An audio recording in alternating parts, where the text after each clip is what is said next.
Dan saya harapkan nanti teman-teman juga bisa bersabar karena pelatih baru yang nanti masuk, ya tentu pelatih baru tersebut harus memulai sebuah proses.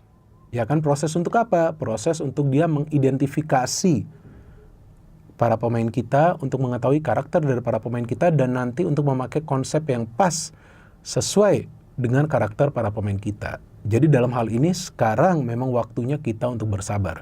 Dan memang benar juga sih bahwa walaupun pelatih sebelumnya juga tetap dipertahankan Sintayong, memang tidak ada jaminan timnas kita akan lolos ke Piala Dunia. Tapi tentu dari segi permainan seharusnya lebih baik daripada tim kepelatihan asal Belanda ini. Betul kan? Saya harus berbicara secara fair. Jadi yang pada saat kita melihat hasil akhirnya kalah, udah itu mainnya gak benar, ya wajar lah kalau kita berteriak. Jadi saya pikir sekarang adalah saatnya kita cooling down ya. Maka itu saya juga tidak pernah menyerang siapa-siapa di konten saya, secara personal gak ada, karena saya hanya berbicara soal fakta. Dan saya juga tidak pernah mengatakan, wah udahlah nih PSSI diganti di ini, itu enggak lah.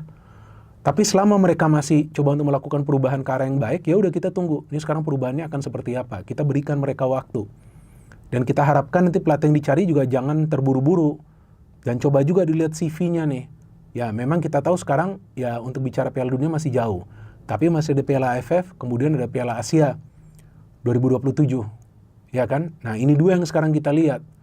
Dan kita harapkan nanti akan ada juga pembinaan pemain usia muda, biar ada juga regenerasi, tapi dengan cara yang benar gitu. Karena sekarang kan sudah ada nih Dirtek, sudah ada penasihat teknis, sudah ada Head of Talent Scout yang masih dipertahankan. Dan saya pikir mereka yang dipertahankan ini memang adalah orang-orang yang profesional, dan bukan salah mereka juga timnas gak lolos ke Piala Dunia. Ya kan, karena mereka kan tidak secara langsung terlibat dengan timnas Indonesia.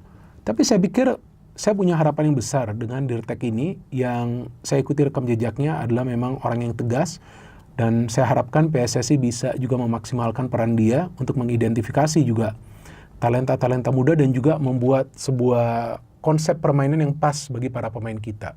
Itu yang kita perlukan juga. Jadi mau mengambil pemain-pemain keturunan silakan, kita gak keberatan, mereka luar biasa di atas lapangan. Tapi perlu juga ada pembinaan dari usia muda, perlu juga ada liga-liga untuk para pemain muda ini secara konsisten gitu ya. Artinya ya dipakai sistem kompetisi, jangan dipakai sistem turnamen lagi. Memang itu adalah investasi yang besar, tapi saya pikir itulah yang sekarang perlu dilakukan oleh PSSI.